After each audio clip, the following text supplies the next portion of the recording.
Hello बच्चा party, once again welcome back to our YouTube channel study ji classes. तो बच्चों, आज के इस नए वीडियो लेक्चर में यहाँ पर बच्चों हम स्टडी करने वाले हैं इलेक्ट्रिक फ्लक्स के बारे में। तो बिना देरी के इस वीडियो को यहाँ पर बच्चों हम स्टार्ट करते हैं। तो यहाँ पर बच्चों हम सबसे पहले स्टडी करने वाले हैं इस इम्पॉर्टेंट टॉपिक के अंदर में इस इम्पॉर्टेंट फार्मूले के बारे में।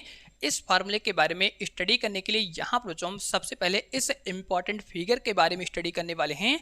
इसी फिगर के अकॉर्डिंग इस फार्मूले को यहाँ पर बच्चों हम ड्राइव करने वाले हैं, इस फार्मूले को यहाँ पर हम जनरेट करने वाले हैं। तो इस केस में यहाँ पर बच्चों हम सबसे पहले बात करते हैं, ये जो आपका फिगर होता है इसी फिगर को यहाँ पर बच्चों हम प्लेन का फिगर कहते हैं, जहाँ पर आप प्रैक्टिकल के साथ में स्टडी कर सकते हैं कि इस तरीके से यहाँ पर बच्चों आपका एक प्लेन होता है और इस प्लेन को यहाँ पर हम कुछ इस तरीके से प्लेस करते हैं। तो यहाँ पर आप सभी लोग अच्छी तरीके से जानते हैं कि इस प्लेन की डायरेक्शन को शो करने के लिए यहाँ पर हम इस तरीके से एरिया वेक्टर ड्रा करते हैं।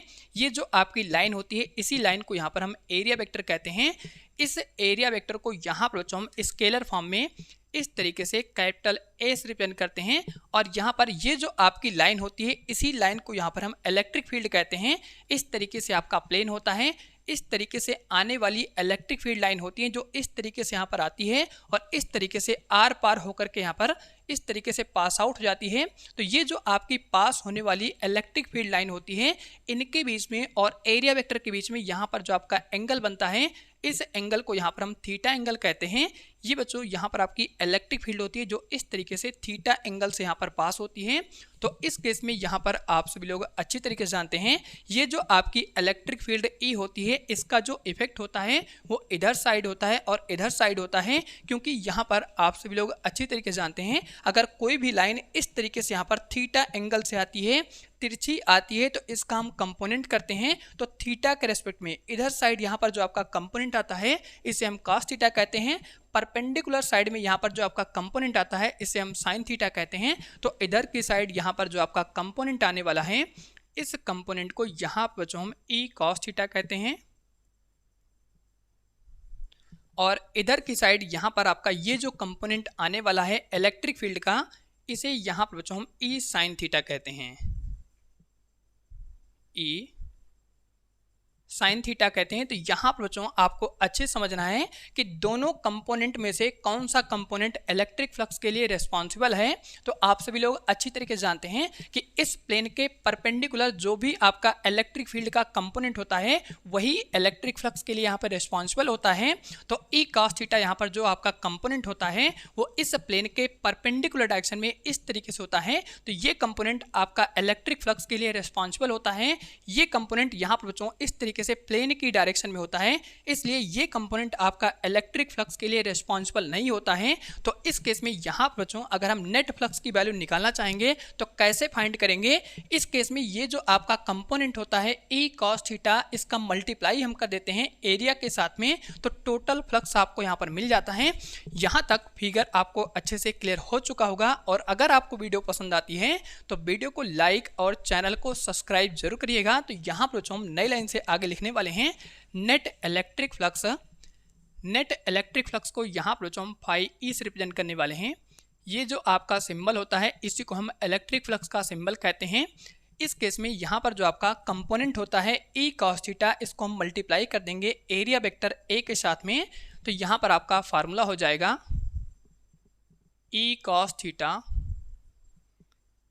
मल्टीप्लाई में आपका ए हो जाएगा। अब यहाँ पर बच्चों आप सभी लोग अच्छी तरीके से जानते हैं कि इस फार्मूले को यहाँ पर बच्चों हम कुछ इस तरीके से लिख सकते हैं, electric flux E equal to यहाँ से आपका फार्मूला हो जाएगा ई ए cos थीटा। यहाँ पर बच्चों आप सभी लोग अच्छी तरीके से जानते हैं ये जो आपका cos थीटा कंपोनेंट होता है वो इलेक्ट्रिक फील्ड का होता है।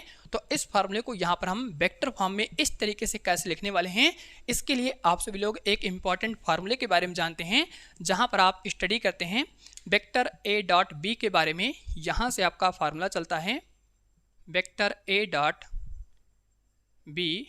अगर हम दो वेक्टर क्वांटिटी का आपस में मल्टीप्लाई करते हैं तो a dot B equal to यहाँ से आपका फार्मूला होता है ए बी cos थीटा। तो यहाँ पर बच्चों आप सभी लोग अच्छी तरीके से जानते हैं ये जो आपका डॉट होता है इस तरीके से cos थीटा में कन्वर्ट हो जाता है। तो यहाँ पर आपको ध्यान रखना है ए की जगह पर यहाँ पर हम इलेक्ट्रिक फील्ड को प्लेस करने वाले हैं और बी की जगह पर यहाँ पर हम एरिया वेक्टर को प्लेस करने वाले हैं। तो इस तरीके से ये जो आपका फार्मूला होता है वेक्टर फॉर्म में कन्वर्ट हो जाता है। तो यहाँ से बच्चों आपका फार्मूला चलता है वेक्टर फॉर्म में इलेक्ट्रिक फ्लक्स का phi E equal to E dot यहाँ पर ए हो जाता है। तो इस तरीके से आप सभी लोग इलेक्ट्रिक फ्लक्स के वेक्टर फॉर्म के फार्मूले के बारे में स्टडी करते हैं। तो यहाँ पर बच्चों आप सभी लोग अच्छी तरीके से जानते हैं कि अगर हम दो वेक्टर क्वांटिटी का इस तरीके से डॉट प्रोडक्ट करते हैं तो ये जो आपको रिजल्ट मिलता है इलेक्ट्रिक फ्लक्स का, ये आपका एक स्केलर क्वांटिटी होता है। क्योंकि आप सभी लोग अच्छी तरीके से जानते हैं कि अगर हम दो वेक्टर क्वांटिटी का इस तरीके से प्रोडक्ट करेंगे तो यहाँ पर जो आपको रिजल्ट मिलने वाला है ये आपको एक स्केलर के फॉर्म में मिलने वाला है। तो इलेक्ट्रिक फ्लक्स यहाँ पर बच्चों आपका एक स्केलर क्वांटिटी होता है। इस फार्मूले से यहाँ पर आपका प्रूफ हो जाता है। इस फार्मूले को यहाँ पर बच्चों हम इस तरीके से इस फॉर्म में किस तरीके से लिखने वाले हैं, तो इस केस में यहाँ पर बच्चों हम एक छोटा सा एलिमेंट एरिया कट करते हैं। ये जो आपका बड़ा सा एरिया होता है इस एरिया में से यहाँ पर हम इस तरीके से एक छोटा सा एरिया कट कर लेंगे। इस एरिया की यहाँ पर जो वैल्यू होती है इसको यहाँ पर हम डी ए से रिप्रेजेंट करते हैं। तो इस केस में यहाँ पर आपको ध्यान रखना है इस ए को यहाँ पर बच्चों हम रिप्लेस करने वाले हैं डी ए से। तो यहाँ पर आपका ये जो फार्मूला होता है इस तरीके से इस फॉर्म में कन्वर्ट हो जाता है। तो यहाँ पर आपको इलेक्ट्रिक फ्लक्स का फार्मूला मिल जाता है phi E equal to vector form में यहाँ से आपका चलता है ई डॉट डी ए। इस तरीके से आप सभी लोग दोनों इंपॉर्टेंट फार्मूले के बारे में अच्छी तरीके से स्टडी करते हैं। ये फार्मूला बच्चों यहाँ पर काफ़ी ज़्यादा इंपॉर्टेंट फार्मूला होने वाला है। तो यहाँ तक आप सभी लोग अच्छी तरीके से नोट कर लीजिए। इसके नीचे यहाँ पर बच्चों हम एक इंपॉर्टेंट लाइन लिखते हैं जो आपके बोर्ड एग्जाम के लिए 1 मार्क्स के लिए काफ़ी ज़्यादा इंपॉर्टेंट लाइन होने वाली है। तो यहाँ पर बच्चों हम लिखने वाले हैं इलेक्ट्रिक फ्लक्स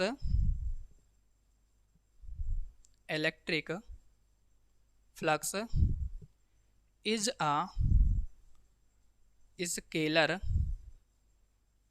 क्वांटिटी।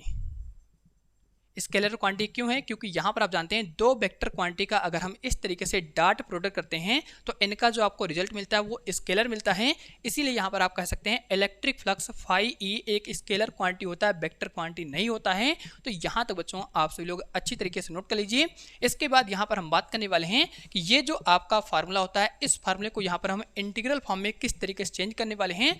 जहाँ पर आप स्टडी करते हैं इलेक्ट्रिक फ्लक्स का यहाँ पर आपका फार्मूला होता है इंटीग्रेशन में, यहाँ से बच्चों आपका चलता है फाई ई इक्वल टू यहाँ से आपका फार्मूला होता है वेक्टर फॉर्म में ई डॉट डी ए। तो इस फॉर्म में आप सभी लोग किस तरीके से इस फार्मूले को चेंज करने वाले हैं, तो इस फार्मूले को यहाँ पर बच्चों हम ले करके चलने वाले हैं और इसी फार्मूले को यहाँ पर हम डिफरेंशिएट करके उसके बाद इंटीग्रेट कर देंगे तो आपका ये रिजल्ट यहाँ पर मिल जाएगा। यहाँ तक आप सभी लोग अच्छी तरीके से नोट कर लीजिए।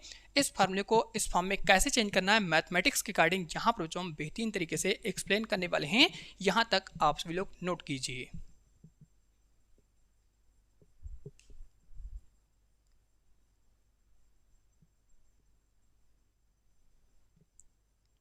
तो यहाँ पर बच्चों आप सभी लोगों ने अच्छी तरीके से यहाँ तक नोट कर लिया होगा। अब यहाँ पर बच्चों हम आगे स्टडी करने वाले हैं कि इस फार्मूले को यहाँ पर हम किस तरीके से इंटीग्रल फॉर्म में यहाँ पर हम इस तरीके से कन्वर्ट करने वाले हैं। तो इसके लिए यहाँ पर बच्चों ये जो आपका फार्मूला चलता है phi E equal to vector form में ई डॉट ए, इस फार्मूले को यहाँ पर बच्चों हम इस तरीके से इक्वेशन नंबर फर्स्ट कंसीडर करने वाले हैं और इसी फार्मूले का यहाँ पर बच्चों हम पहले हम डिफरेंशिएशन करेंगे एरिया के रेस्पेक्ट में, इसके बाद यहाँ पर हम इसका इंटीग्रेशन कर देंगे। ये जो आपका फार्मूला होता है इस तरीके से इंटीग्रल फॉर्म में यहाँ पर कन्वर्ट हो जाता है। तो नई लाइन से यहाँ पर बच्चों हम आगे लिखने वाले हैं फ्रॉम इक्वेशन फर्स्ट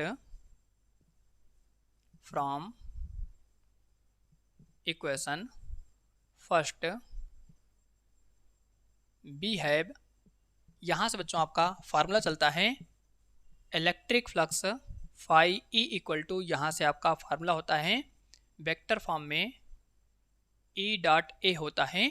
यहाँ पर बच्चों आप सभी लोग को एक चीज़ अच्छी तरीके से ध्यान रखना है, ये जो आपका इलेक्ट्रिक फील्ड ई होता है ये एक कांस्टेंट वैल्यू होती है। तो इस केस में अगर हम इसका इंटीग्रेशन करते हैं, इसका हम डिफरेंशिएशन करते हैं तो ये इंटीग्रेशन और डिफरेंशिएशन में बाहर आ जाता है। तो यहाँ पर हम नई लाइन से आगे लिखने वाले हैं on differentiating both side with respect to area vector A, area vector A के रेस्पेक्ट में यहाँ पर हम दोनों तरफ डिफरेंशिएशन करने वाले हैं। तो फाई का डिफ्रेंशिएशन यहाँ से बच्चों आपका हो जाएगा d phi E divide by यहाँ से आपका एरिया वेक्टर डी ए हो जाएगा इक्वल टू यहाँ से आपका चलता है इलेक्ट्रिक फील्ड एक कांस्टेंट वैल्यू होती है तो यहाँ पर आपका डिफरेंशिएशन से बाहर आ जाएगा, इसका डिफरेंशिएशन नहीं होता है। एरिया वेक्टर का यहाँ पर अगर हम एरिया के रिस्पेक्ट में डिफरेंशिएशन करते हैं तो इसका डिफरेंशिएशन यहाँ पर बच्चों इस तरीके से 1 हो जाता है। साइड में आपको इस तरीके से नोट कर लेना है कि अगर हम एरिया वेक्टर ए का डिफरेंशिएशन डी ए के फॉर्म में करते हैं तो इसका जो डिफरेंशिएशन होता है यहाँ पर आपका बराबर होता है 1 के। जिस तरीके से आप मैथ के अंदर में स्टडी करते हैं डी अपान डी एक्स का जो डिफरेंशिएशन होता है एक्स के रेस्पेक्ट में यहाँ पर 1 के बराबर होता है, इसी तरीके से यहाँ पर आप कह सकते हैं एरिया वेक्टर ए का अगर हम डिफरेंशिएशन करते हैं डी ए के रेस्पेक्ट में तो इसकी जो वैल्यू होती है 1 के बराबर होती है। तो इसको यहाँ पर बच्चों आगे हम यहाँ पर सिंप्लीफाई करने वाले हैं। तो यहाँ पर आपका फार्मूला हो जाता है डिफरेंशिएशन में d phi E divide by d A equal to यहाँ से आपका हो जाएगा इलेक्ट्रिक फील्ड ई। इस तरीके से ये आपका फार्मूला कन्वर्ट हो जाता है। अब यहाँ पर बच्चों हम डी ए को इधर साइड यहाँ पर मल्टीप्लाई कर देंगे तो यहाँ पर आपका फार्मूला हो जाएगा d phi E equal to यहाँ से आपका चलता है वेक्टर फॉर्म में ई डॉट डी ए होता है। अब यहाँ पर बच्चों हम दोनों साइड में इंटीग्रेशन कर देंगे तो यहाँ पर हम लिखेंगे टेकन इंटीग्रेशन बोथ साइड। जब हम दोनों साइड में यहाँ पर इंटीग्रेशन लेंगे तो यहाँ पर आपका इंटीग्रेशन का साइन इस तरीके से होता है। यहाँ पर आपका हो जाएगा d phi E equal to integration vector form में यहाँ से आपका चल रहा है ई डॉट डी ए। तो यहाँ पर बच्चों आप सभी लोग अच्छी तरीके से जानते हैं कि अगर हम डी एक्स का इंटीग्रेशन करते हैं तो एक्स के बराबर होता है। उसी तरीके से यहाँ पर आप कह सकते हैं अगर हम डी फाई ई का इंटीग्रेशन करेंगे तो ये आपका फाई ई के बराबर हो जाएगा। तो इस फार्मूले को यहाँ पर आपको इस तरीके से साइड में नोट कर लेना है। तो यहाँ पर आप अच्छे से जानते हैं अगर हम डी फाई का इंटीग्रेशन करते हैं तो फाई ई के बराबर होता है।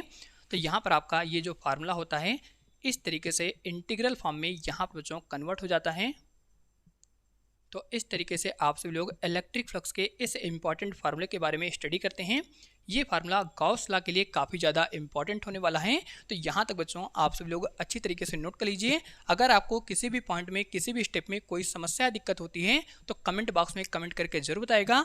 इसी फार्मूले को यहाँ पर बच्चों कुछ लोग इस तरीके से बताते हैं कि ये जो आपका प्लेन होता है अगर हम इस प्लेन में इस तरीके से छोटा छोटा एरिया यहाँ पर हम कट करते हैं, जैसे यहाँ पर हम एक छोटा सा एरिया कट कर लेंगे जिसको हम डी दिखाएंगे, इसी तरीके से यहाँ पर हम एक छोटा सा एरिया कट कर लेंगे जिसको हम डी दिखाएंगे। तो छोटे छोटे एरिया को यहाँ पर हम जोड़ने के लिए इस तरीके से इंटीग्रेशन करते हैं। सभी एरिया को यहाँ पर हम जोड़ लेंगे तो इस एरिया के अंदर में कितना फ्लक्स होता है उसकी वैल्यू यहाँ पर आपको मिल जाती है। तो इसी फार्मूले को यहाँ पर बच्चों क्या करते हैं इस तरीके से कन्वर्ट करके आपको लिख देते हैं। तो आपको मैथमेटिक्स के अकॉर्डिंग अच्छी तरीके से समझना है कि ये फार्मूला किस तरीके से इंटीग्रेशन फॉर्म में चेंज होता है। तो यहाँ तक आप सभी लोग को अच्छी तरीके से सारे पॉइंट सारे कंसेप्ट लॉजिक के साथ में समझ आएंगे। वीडियो पसंद आती है तो वीडियो को लाइक और चैनल को सब्सक्राइब जरूर करिएगा। इसी के साथ इस वीडियो को इसी पे एंड करते हैं। मिलते हैं आप सभी लोगों से बहुत जल्द अगले वीडियो लेक्चर के साथ में।